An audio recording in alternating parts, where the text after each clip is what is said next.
Hello friends, स्वागत है आप सभी का अपने यूट्यूब चैनल आइकॉनिक स्टूडेंट्स पे। मैं सूरज कुमार आप सभी का एक बार पुनः स्वागत करता हूं। बच्चों, जैसा कि आप सभी को पता है कि आइकॉनिक स्टूडेंट्स का एक ही उद्देश्य है, अब हर बोर्ड एग्जाम पास करना होगा आसान, क्योंकि आइकॉनिक स्टूडेंट्स आ चुका है। अब आपके पास आप किसी भी बोर्ड एग्जाम का प्रिपरेशन कर रहे हो, चाहे आप सीबीएसई का कर रहे हो, बिहार बोर्ड का कर रहे हो, या फिर किसी भी राज्य के आप एग्जाम का तैयारी कर रहे हो, या फिर आप ओपन बोर्ड का तैयारी कर रहे हो, किसी भी चीज़ का आप तैयारी कर रहे हो, ठीक है बच्चे, तो यह आपके लिए चैनल बहुत ही ज़रूरी है। यह चैनल आपके लिए बिल्कुल ही ज़रूरी है।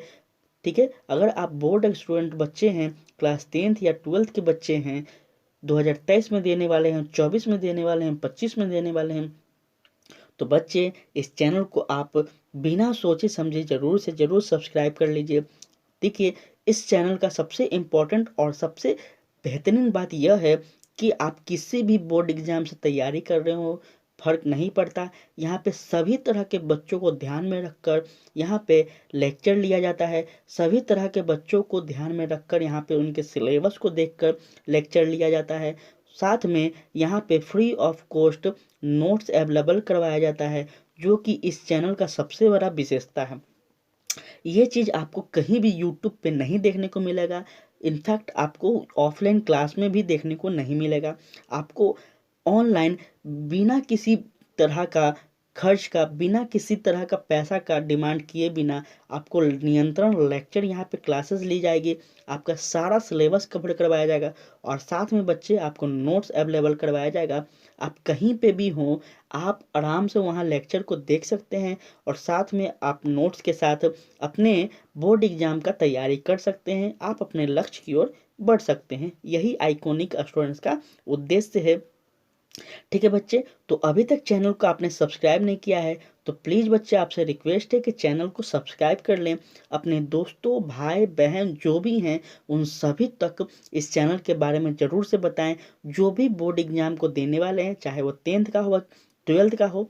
ठीक है, तो प्लीज़ बच्चे इस चैनल को आप शेयर करें ज़्यादा से ज़्यादा। व्हाट्सअप, फेसबुक, इंस्टा जो भी आप यूज करते हैं, प्लीज़ बच्चे उन तक ज़रूर पहुंचाएं, ताकि हमारा जो उद्देश्य है कि प्रत्येक बच्चे तक जो बोर्ड एग्जाम को टफ समझते हैं, जो बोर्ड एग्जाम का तैयारी कर रहे हैं, या फिर किसी कारणवश वह कोचिंग क्लासेस का नहीं जा पा रहे हैं, ठीक है, तो उन सभी बच्चों तक हमारे इस उद्देश्य को जरूर पहुंचाएं। ठीक है बच्चे, अगर आप मेरे बारे में जानना चाहें तो यहाँ पे आप मेरे बारे में जानकारी प्राप्त कर सकते हैं। तो चलिए बिना देर किए हम लोग अपने सेशन की ओर बढ़ें। तो आपको जैसा कि पता है बच्चे कि हम लोग पूरे क्लास 10th का जो बैच है उसको हम लोग कवर कर चुके हैं।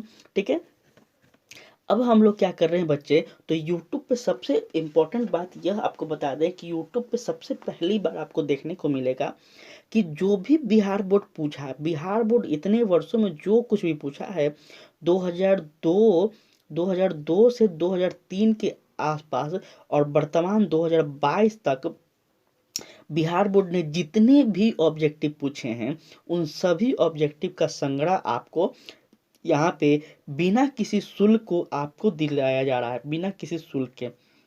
ठीक है, तो बच्चे इस चैनल को जरूर से सब्सक्राइब कर ले। अगर आप बोर्ड एग्जाम देने वाले हैं तो आपको 100% यहाँ से ऑब्जेक्टिव लड़ेगा, ये मेरा दावा है।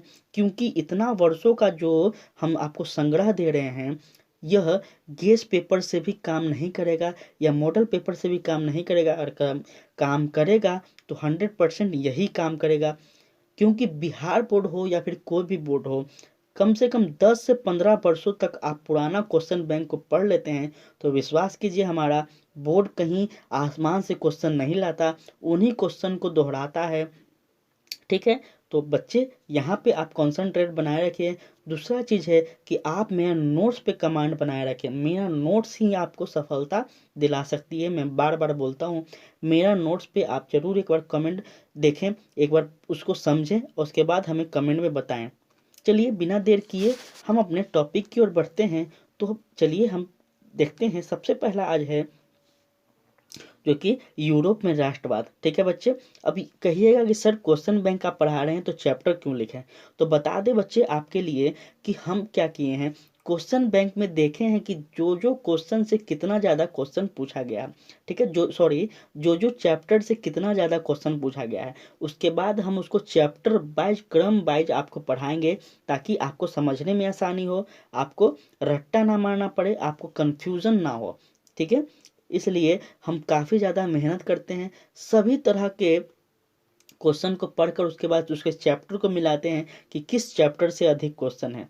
इसीलिए हम आपको चैप्टर वाइज पढ़ा रहे हैं, लेकिन यह सभी क्वेश्चन क्वेश्चन बैंक का ही है, विश्वास कीजिए हमारा। इसी को देर न करते हुए चलिए हम लोग स्टार्ट करते हैं। सबसे पहला क्वेश्चन कह रहा है, यंग यूरोप की स्थापना किसने की थी? तो याद रखिएगा बच्चे, यंग यूरोप की स्थापना किसने की थी? तो मेजीनी ने की थी। ऑप्शन नंबर बी आपके सामने यहाँ पे आप देख सकते हैं, मेजीनी के द्वारा क्या गया था, यंग यूरोप की स्थापना किया गया था। बता देते हैं बच्चे कि हम ज़्यादा यहाँ पे एक्सप्लेन नहीं करेंगे, क्योंकि जो भी हम पढ़ा रहे हैं ये सारा का सारा हमारे नोट्स में अवेलेबल है। आपको हम नोट्स के माध्यम से पहले बहुत ही अच्छे से पढ़ा रहे हैं। ठीक है, तो आप प्ले लिस्ट में जाकर एक बार देख सकते हैं अगर आपने नहीं थ्योरी पढ़ा है तो। चलिए, यूनान के स्वतंत्रता संग्राम में किसकी क्या पराजय हुई थी?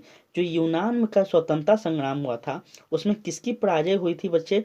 रूस की हुई थी, तुर्की की हुई थी, यूनान की हुई थी, या फिर फ्रांस की हुई थी? किसकी हुई थी? तो ऑप्शन नंबर इसका बी सही आंसर हो जाएगा। किसकी हुई थी? तो तुर्की की हुई थी। ठीक है बच्चे, चलिए क्वेश्चन नंबर 3 कह रहा है कि गैरीवाल्डी पेशे से क्या था? तो आप सभी को पता था होगा कि गैरीवाल्डी क्या था बच्चे? तो एक नाविक था। क्या था? ऑप्शन नंबर डी इसका सही आंसर हो जाएगा। गैरीवाल्डी एक नाविक था। ठीक है, चलिए कह रहा है क्वेश्चन नंबर 4 कि काउंट काबुल को क्विंटन इमेनुअल ने किस पद पर नियुक्त किया था? तो आपको पता होगा, जब मेरे द्वारा जो बनाए गए लेक्चर है, मेरे द्वारा जो बनाया गया नोट्स था, उसको अगर आप पढ़े होंगे, हमारे पुराने बच्चे होंगे आप, तो आपको पता होगा ये सभी क्वेश्चन। देखिए, अगर हमारा नोट्स पे कंसंट्रेट आप बनाए होंगे तो मैं दावा करता हूँ, सारे लेक्चर में हम ये मैं बोलता हूँ कि अगर मेरा आप नोट्स बनाए होंगे तो ना क्वेश्चन बैंक, ना मॉडल पेपर, ना गेस्ट पेपर पढ़ने की ज़रूरत होगा, ना कोई बुक पढ़ने का ज़रूरत होगा, फिर भी आप 100 में 100 लेकर आएंगे बोर्ड एग्जाम में। ठीक है, क्योंकि मेरा नोट्स कोई ऐरा गैरा नोट्स नहीं है, कई वर्षों से उस नोट से बच्चे सफलता प्राप्त किए हैं, बार बार हम आपको बताए हैं, और अब हम वो नोट्स आपको यूट्यूब पे फ्री ऑफ कॉस्ट दे रहे हैं। तो बच्चे आप मेरे नोट्स पे ज़रूर से ज़रूर पकड़ बना लीजिए। ठीक है, काउंट काबुल जो क्विंटन इमेनुअल के किस पद पर नियुक्त किया था? तो याद रखिएगा, उसको प्रधानमंत्री के पद पर नियुक्त किया गया था। ठीक है बच्चे, क्या किया था? प्रधानमंत्री के पद पर नियुक्त किया गया था। रक्त एवं लौह की नीति का अवलंब किसने किया था? तो याद रखिएगा, रक्त एवं लौह का नीति जो था वो किसने किया था? तो याद रखिएगा, ऑप्शन नंबर सी इसका हो जाएगा सही आंसर। अर्थात बिस्मार्क ने क्या किया था? रक्त एवं लौह की नीति को अपनाया था। चलिए क्वेश्चन नंबर 6 कह रहा है, क्या कह रहा है क्वेश्चन नंबर 6 बच्चे, कि वियना कांग्रेस के द्वारा फ्रांस के किस शासक वंश की पुनः स्थापना की गई थी? तो याद रखिएगा आप, जो वियना कांग्रेस सम्मेलन हुआ था, यह नेपोलियन के समाप्ति के बाद 1815 ईस्वी में नेपोलियन का समाप्ति हुआ था, नेपोलियन का अंत हुआ था। उसके बाद जो भी पुराने लोग थे, जो भी चाहते थे कि फिर से क्या हो, वंशानुगत शासन चलता रहे, ठीक है, तो वो सभी फिर से वियना कांग्रेस किए थे, का स्थापना किए थे, और क्या किए थे? अपना वंशानुगत स्थापना किए थे। ठीक है, तो कौन थे उसमें? तो याद रखिएगा, ऑप्शन नंबर सी इसका क्या हो जाएगा?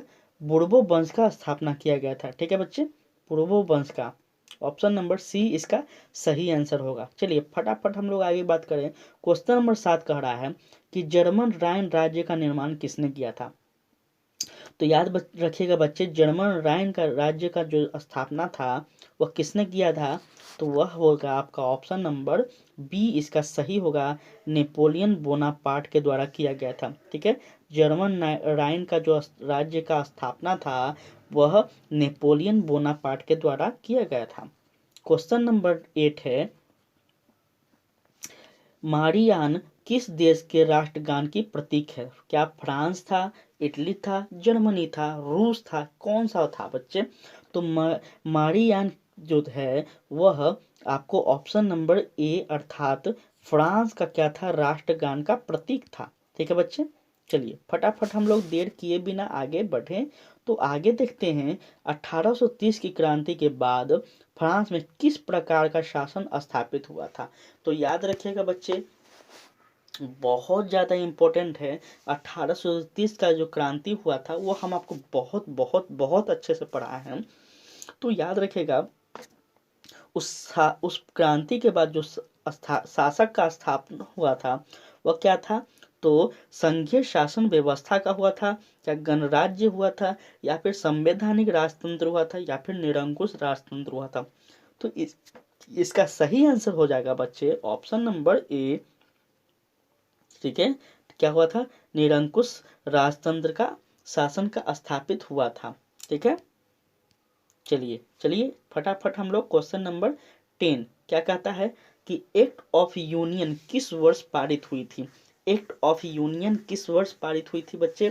तो एक्ट ऑफ यूनियन जो है वह आपको ऑप्शन नंबर ए अर्थात 1688 ईस्वी में क्या हुआ था?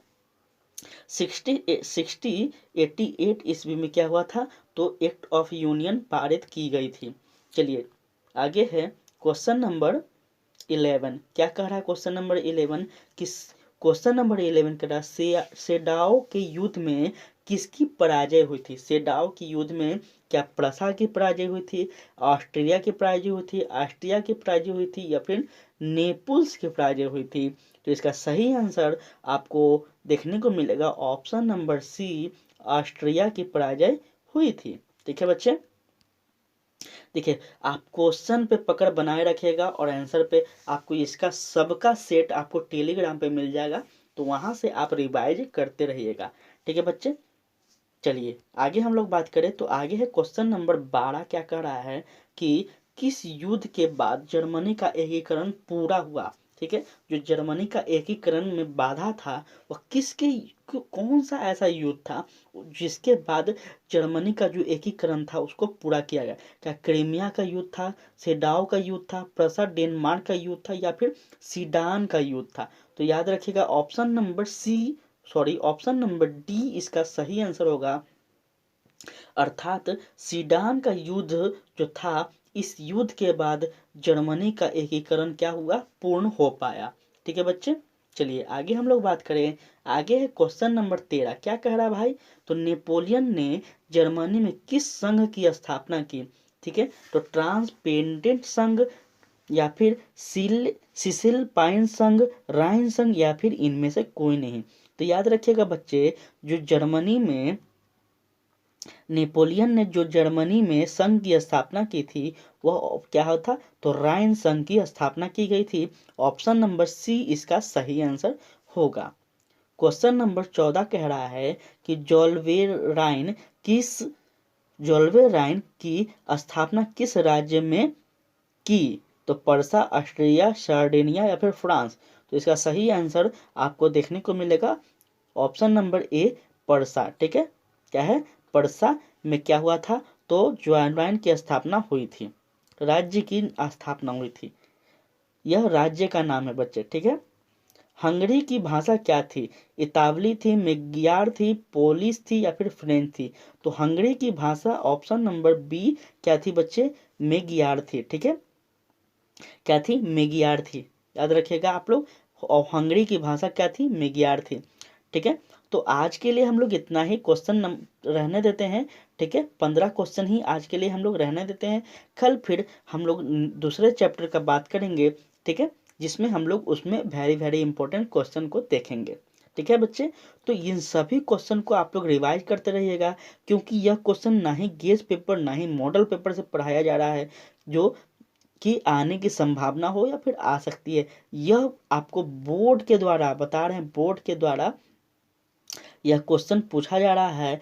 ठीक है, लगभग 10 से 15 वर्षों का हम क्वेश्चन बैंक पढ़ा रहे हैं, तो यह बार बार लगातार बोर्ड के द्वारा क्वेश्चन पूछा गया है।